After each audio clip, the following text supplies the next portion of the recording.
Hi everyone, it's Elizabeth from Elpis Astrology at elpisastrology.com. Thanks for joining me today. So today is my interpretation of the astrology for October 2022. As always, you have free will and you can listen to what I have to say and then make your own interpretations or desires known at that time. Okay, so this month we start off with our first eclipse. Right at the end of the month, we have Mercury going direct. And of course, with the eclipse, we have a new moon and then we have a full moon in Aries. So let's get to it. The other big thing that is going on in the background, transit going on in the background, of course, is Saturn Square Uranus. So October essentially will at least mark the end of a really close in orb square with these two planets, and I'm giving it a birth of a time period of the 2nd to the 12th of October for this final influence.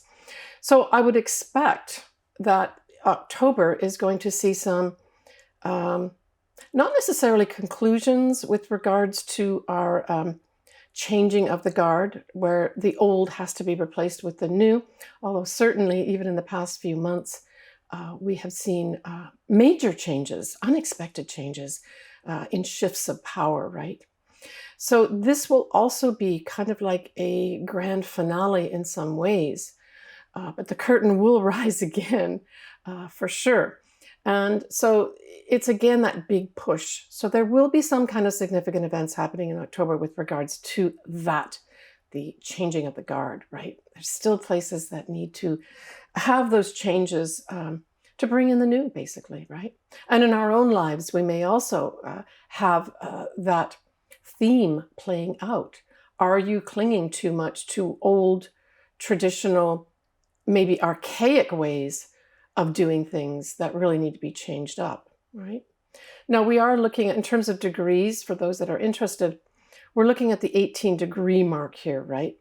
And so for Saturn, we're looking at 18 degrees of Aquarius. And for Uranus, we're looking at 18 degrees of Taurus. And of course, we also know that the eclipse isn't too far off those degrees either. So on the 2nd of October, our Mercury retrograde, that is at 24 degrees of Virgo, even though it started in Libra, will be going direct. So I said in my earlier video that last month that I really felt this Mercury retrograde in Libra and Virgo respectively was an important one, not only on the global stage, but also for us individually. So if you've been waiting to take all that careful information, that useful information, those facts that you've been gathering with regards to whatever it is. Specifically, it's probably going to be to do with a relationship, a money matter, the value of yourself, anything to do with the law, which is Libra. So you've collected all the information that you need, and now you want to scurry back to present it as this is what I found. So that's going to mark a time when you feel you can really do that, the 2nd of October. Now, we still have to go through the shadow period, right? So the shadow period then takes us to the degree point that Mercury in Libra went retrograde in September. And that's at 8 degrees of Libra. So here we've got 8 degrees of Libra and 24 degrees of Virgo being important degree points. So that's really going to be on the 17th of October. And I am going to predict that in terms of the world stage and mundane aspects, I would say that this probably day, if not a day on either side, will certainly bring something forward with regards to some kind of legal matter. The law is going to be involved here, but it's only after it's very scrupulously, and very critically and very analytically, that's Virgo that it went back to, right, has collected this information. So I expect some significant things around that time of the 17th of October. And certainly if you've got something in your life that you've been carefully analyzing and looking at information, it could even be a research type project too. where you now can actually bring it forward more effectively. Technically, of course, the retrograde stops on the 2nd of October. That's going to be all good news, by the way. So on the 8th of October, Pluto goes direct. So Pluto is a powerful transformational planet. Pluto relentlessly seeks the truth. So here we've got this now happening where perhaps in the past months when Pluto was retrograde, some of that truth was held back in the shadows, right? Because Pluto also is the shadow side of life as well. But now with Pluto going forward, it's literally marching forward, right, with the truth, along with Mercury, which is going to still be in Virgo, going forward with the facts. I like it a lot. So be encouraged for those folks that have, say, in any matter in their life, just been stymied with regards to being able to move forward with something you know is the truth, that you know is important, but for some strange reason, you've been thwarted. This is your green light, specifically here on the 8th of October, right? And right the way through.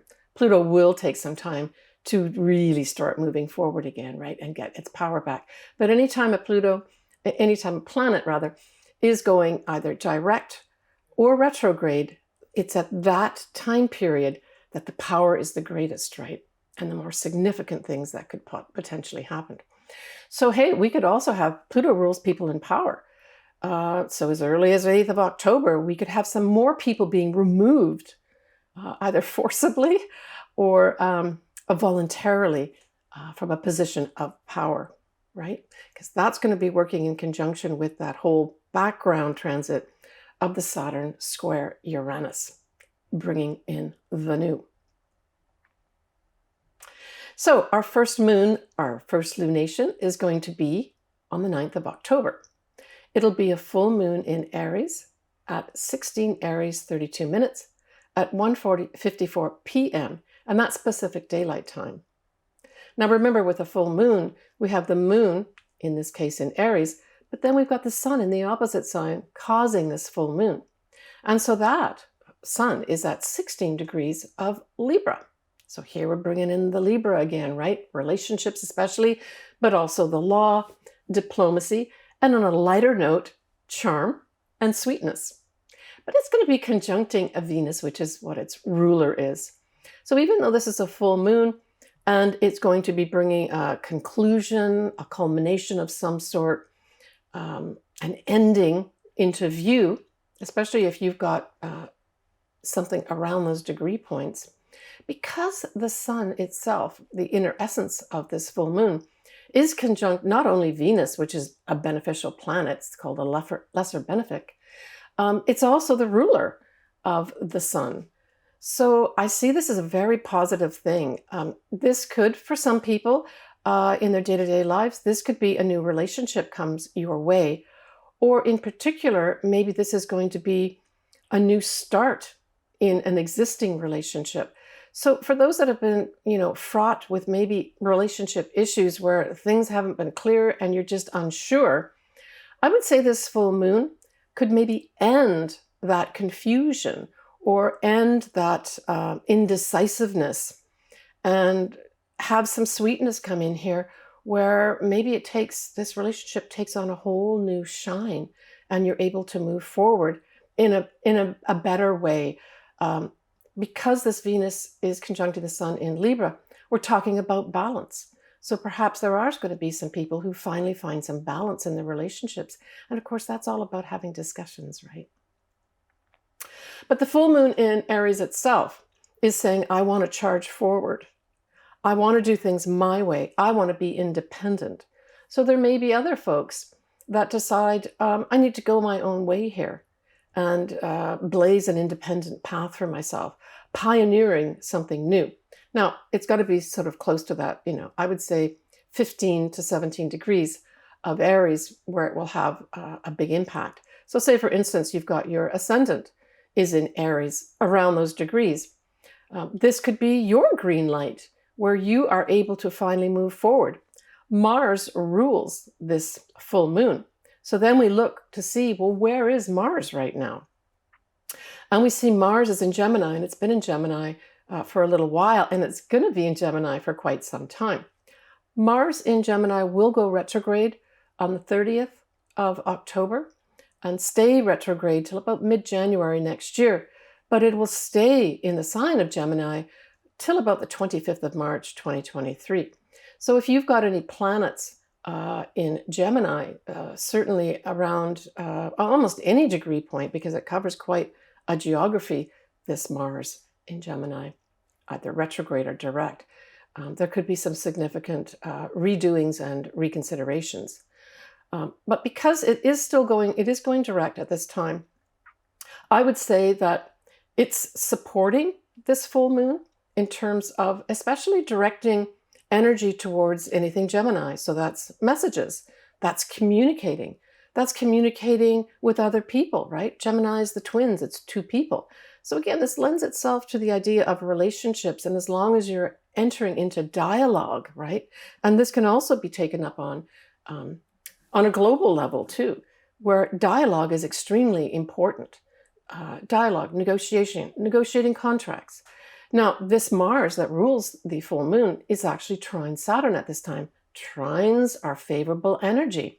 So this is encouraging anything to do with communications of any sort on any level, whether it's at a collective level or at a personal level, an individual level. So this full moon, I thought, was actually a really nice moon for moving forward, for those that have been waiting to move forward, but also to move forward with negotiations and move forward with true back and forth communications, right? I guess you could call that negotiations. We also have, now that Mercury is direct, right, still around the 24-degree mark of Virgo, hey, that's trining Pluto, and Pluto's direct. So this full moon I saw as a very positive full moon for relationships, especially if you open up dialogue, and also for any kind of diplomacy as well. There's going to be so much favorable energy here where people will want to work together to bring something to a conclusion so that they can head off on a new path, right? So that's how I saw this full moon playing out. To my Canadian viewers, I wanted to wish you a happy Thanksgiving. That's going to be on the 11th of October this year. All right, let's go down now to the 19th. So on the 19th, we have Venus in Libra trining Mars in Gemini. On an individual level, this is great energy for bringing in, I would say, more flirting and sort of like the cocktail party. That's how I view this. When I put these two planets together, which are kind of the celestial lovers, in those two different signs, both Libra and Gemini tend to be more on the more superficial, but in a nice, charming way. So I saw this as the cocktail party on the 19th, where you may very well meet, some of us may very well meet somebody new, where it just is light and airy as opposed to deep and serious. So this could just be socializing, really nice socializing things on the 19th, or for some, meeting somebody that they can connect with for a love relationship. This is all going to be around the 24-degree mark, and it'll be the 24-degree mark of Libra for Venus and 24-degree mark of Mars and Gemini. Now, the next day, the Sun will trine Mars and conjunct Venus, now at 25 degrees. So this is a positive sort of follow-up from maybe whatever social event some of us may have gone to and maybe met somebody, could even be meeting friends as well, good friends, where it's now taken up to, hey, let's make this happen, where the Sun conjunct Venus really feels that they want to maybe be a little more charming and a little more social with whoever it was that maybe you met that day. But again, very positive energy with regards to supporting anything positive to do with relationships, friendships, that type of thing, or any activity with regards to socializing. And, we've all been really restricted really even over the summer and that with things other things happening. So yeah, I would say that sort of 19th, and you could take a birth of a few days there, like say take it from the 18th to the 20th, would be great days to say have a social event of some sort for those folks that do want to plan anything around that time. The 23rd of October, we have Saturn now going direct, and it's at 18 degrees of Aquarius. So I think on the collective level, on the world stage, this day or days around it may actually represent another more concrete, clearly spelt out change of some old guard. And it could be very unexpected, right? Because when we look at Aquarius, which is where Saturn is here going direct, it's at 18 degrees. And of course, we have an eclipse coming up at the end of the month at 16 degrees, not far off that. So this may be unexpected, surprising change of guard. And let's hope it's voluntarily coming about around this day, where somebody who realizes they need to step down does, with grace and charm. Of course, that's the other thing that anything to do with Libra can do, is it can bestow a lot of grace and charm. All right, so then we look at the 25th, which is the day of the new moon eclipse at 3:49 a.m. Pacific Daylight Time at 2 degrees of Scorpio, 0 minutes. What I thought was interesting was that we have the sun and the moon and Venus sandwiched by Mercury, now direct at 22 degrees of Libra on one side. And then on the other side of the sandwich, we have the South Node at 13 degrees of Scorpio. The word that came to my mind was council. I saw this as some kind of council. Maybe it's a council of nations. Maybe it's a local council. Maybe it's a family council for individuals. But this is a whole new start with regards to anything to do with our psychological selves. Certainly Scorpio can also rule, the deeper aspects of life, and it can also rule money, right, as well. But I really saw this new moon as some kind of, I think it's a world council of some sort that's going to get together and really produce some fabulous, important things. Because although it's wide, Saturn will be trining a direct Mercury at 22 degrees of Aquarius and Libra now, right, respectively. So we now have not only do we have Mercury out of shadow, yay, but we also have it back in Libra, the law.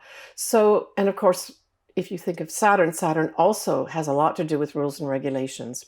So I think this new moon eclipse is going to herald some kind of new rules and regulations issued, maybe even dictated from a council of some sort. And because Libra is very much involved here, this is, again, the law. But again, I love this. This new moon eclipse is really good too. So for those folks that say, have something around the 2 degree mark of Scorpio, depending what it is, this could be a whole new beginning. And for those Scorpios that were born, say, at the beginning of the Scorpio season, this could have a whole new start for you with regards to being able to move forward in any way that you want. And I think there's a lot of Scorpios that probably really do need not only a new start, but a really good new start. Like, this is support. When you've got the sun, the moon, Mercury, Venus, and the South Node all together, it's saying, let's have bygones be bygones, or let's let that old thing that happened go, no problem, and let's just move on from that. That's kind of what I get the impression of this is, not only on a collective level, but also on an individual level. Yeah.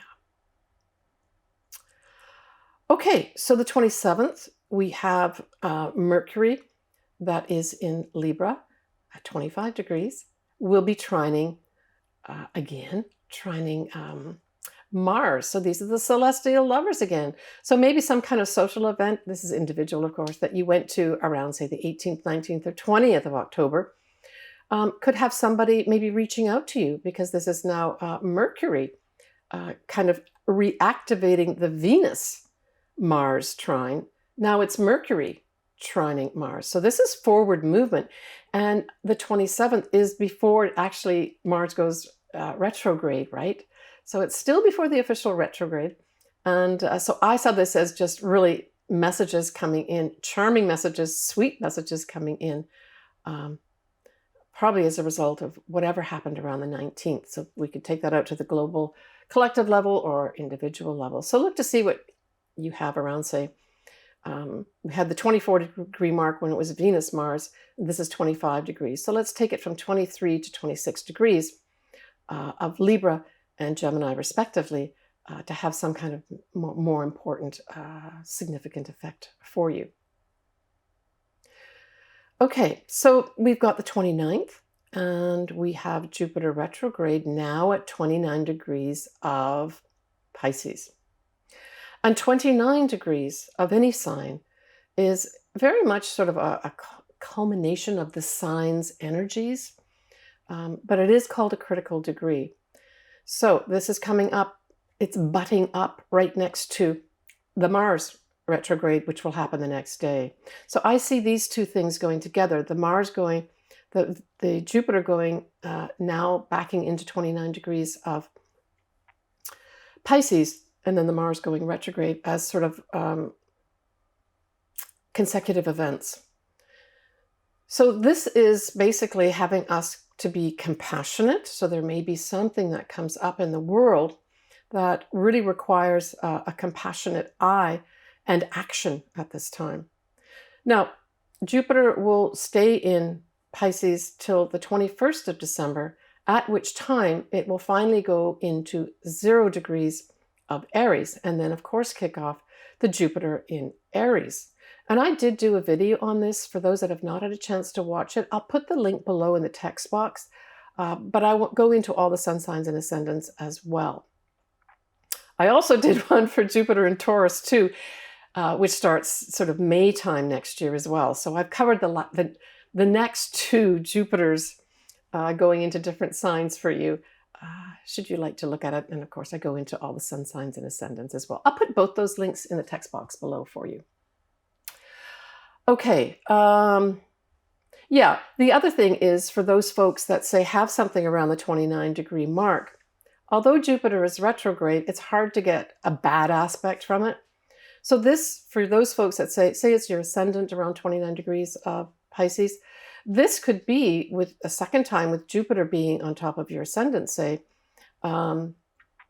giving you another dip of luck and benefits. All right, so we're getting close to the end of the month here. On the 30th, like I've mentioned a couple times, we have Mars and Gemini now going retrograde in the early morning Pacific Daylight Time, and this is a Sunday. Now, we know that a lot of places in the world celebrate Halloween, and I would say that probably a lot of folks will be celebrating that weekend. So I would say the weekend of probably the 28th, 29th is when the actual parties will take place. So this Mars retrograde, I would say, is going to put potentially, from a really positive standpoint, especially from an individual level, I saw this as folks really reconsidering and rethinking maybe some existing way they thought before. I thought this is really rethinking the way I'm doing something. Now, you would have to look to where is Mars and Gemini in your chart. So look in your chart to see where Gemini essentially is, because it's going to be that area of life in your life that actually has you rethinking things, right? So let's say it is the 4th house. So the 4th house represents things like your home, can represent your mother and your family too. But it may have, if you've got your Mars in your 4th house, may have you reconsidering buying a home or selling a home. And it doesn't mean you're going to do one or the other. It just has you rethinking things. Mars is great because it's action, but when it's retrograde, it says, yeah, I'm going to take action, but I need to put some energy into thinking about this, especially since we're in Gemini, right? Gemini is about our thoughts. It's about the way we write things, the way we present ourselves. So it's writing as well. So for some folks, let's say it's in your third house or your ninth house. So these are the houses of communications for sure, but they're also writing and publishing, respectively, houses too. So for some folks, you may be literally deciding to rewrite some things, and that's a positive thing, right? But I think overall, this is going to have us rethinking as a nation and maybe as a world how we've been viewing things, especially messages that have been coming in, and rethinking about, well, what do I think about those now, right? So you're going to see that playing out on the stage during the retrograde, again, from the 30th of October right the way through mid-January 2023. So it's really going to be more like February, March, where this whole Mars is going to be going forward and giving you the impetus to move forward with whatever house area of your life that Mars sits in your respective individual charts, right?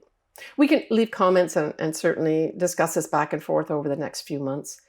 Of course, I'm always interested in what other folks have to say, so feel free to leave comments.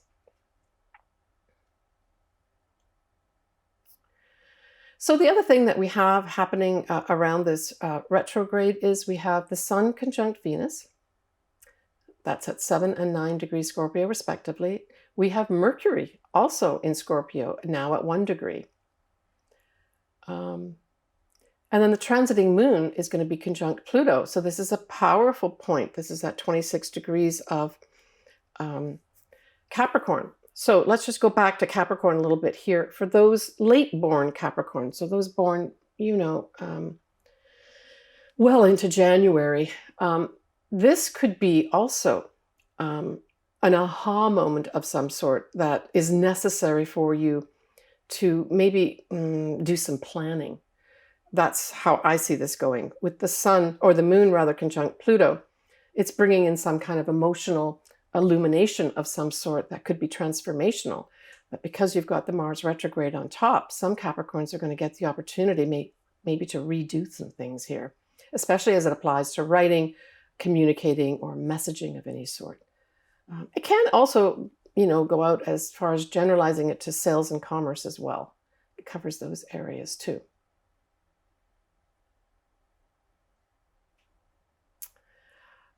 So the exact conjunction of the transiting moon and Pluto at 26 degrees of Capricorn will be at 2:23 a.m. Pacific Daylight Time on the 31st of October.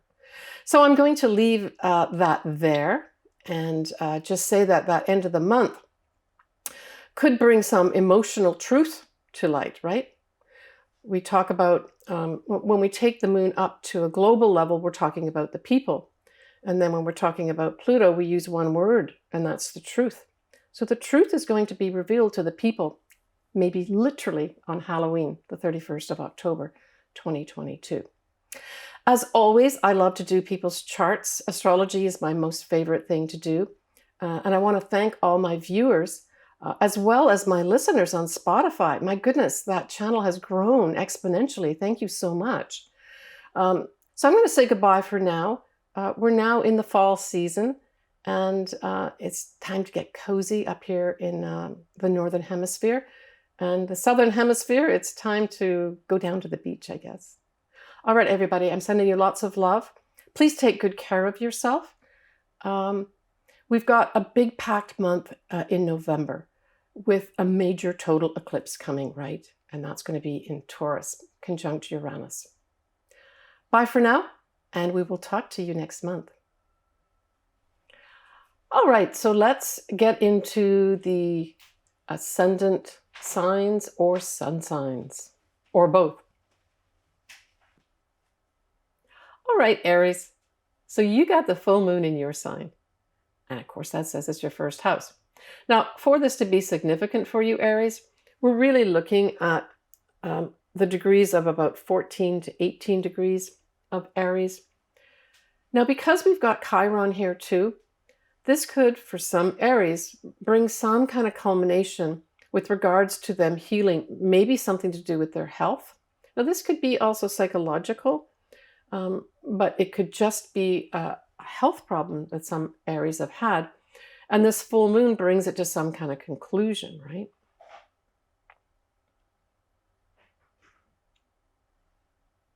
But it isn't ending. And so whatever has to end for you, Aries, certainly let it go. If we look at what rules Aries, so that would be Mars, and we look at Mars is in Gemini. So this then speaks to dealing with somebody else, dealing with the other, right? Because it's two people. But I also see the glyph or the symbol of Gemini as walking through a door.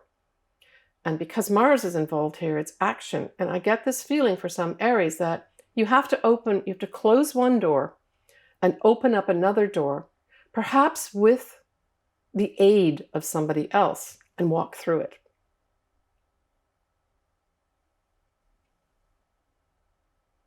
Yeah. So the background energy of the square with Saturn and Uranus is in your 2nd and 11th houses. But we have Uranus doing that, but you also have Saturn. And of course, Saturn actually sextiles your sign. So you've got at least one part of this equation of the square giving you opportunities. And I would say these are going to be unusual opportunities coming your way to change up maybe rules and regulations or just structures that are around you that need to change.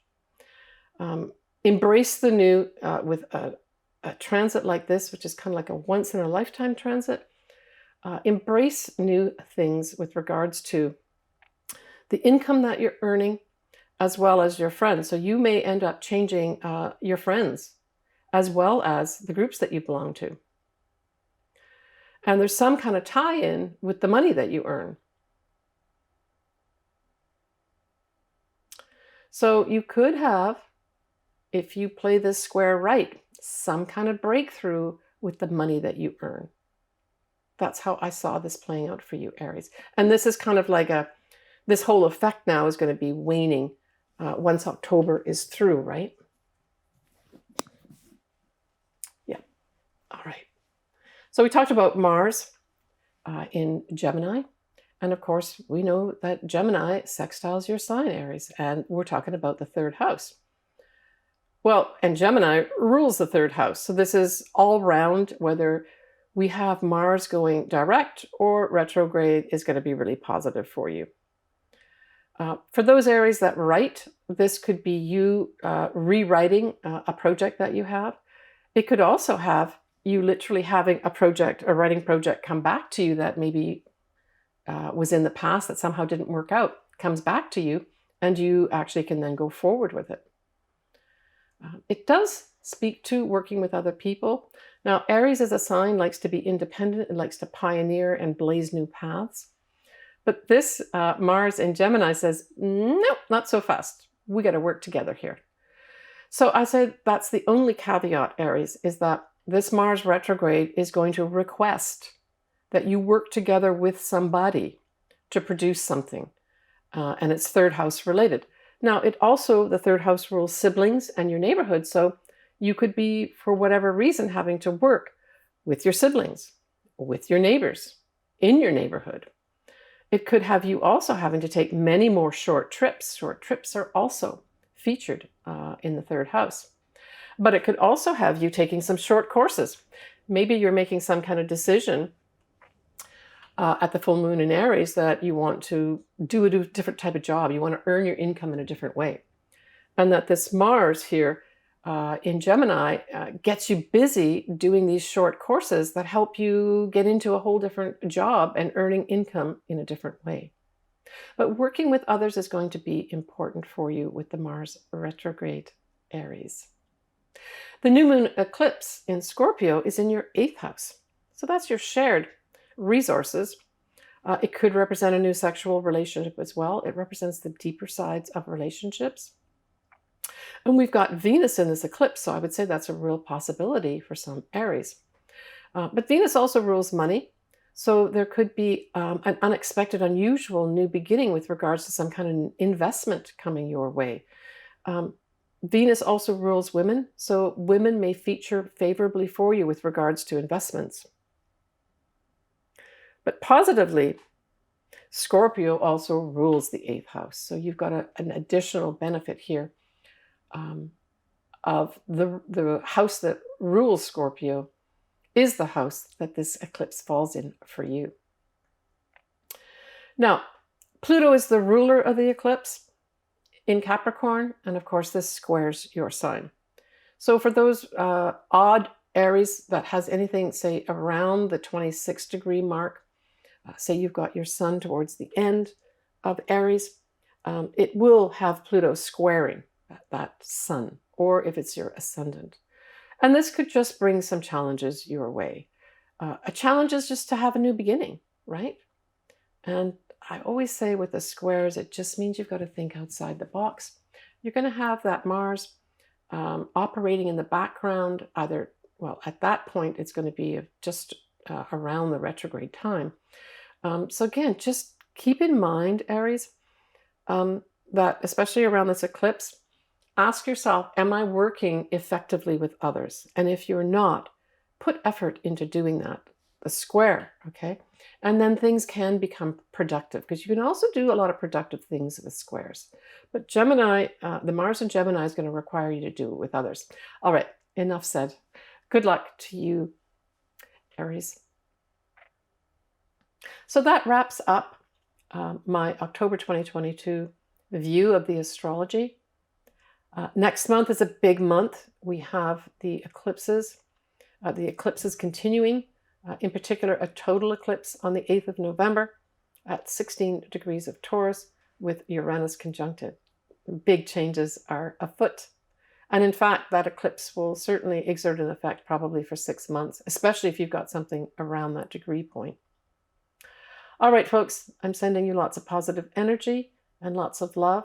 Leave me comments. I would love to do your chart if you would like me to do that. You know, I just love astrology. I can't get enough of it. Please take care of yourself, and we will see you next month. Bye for now.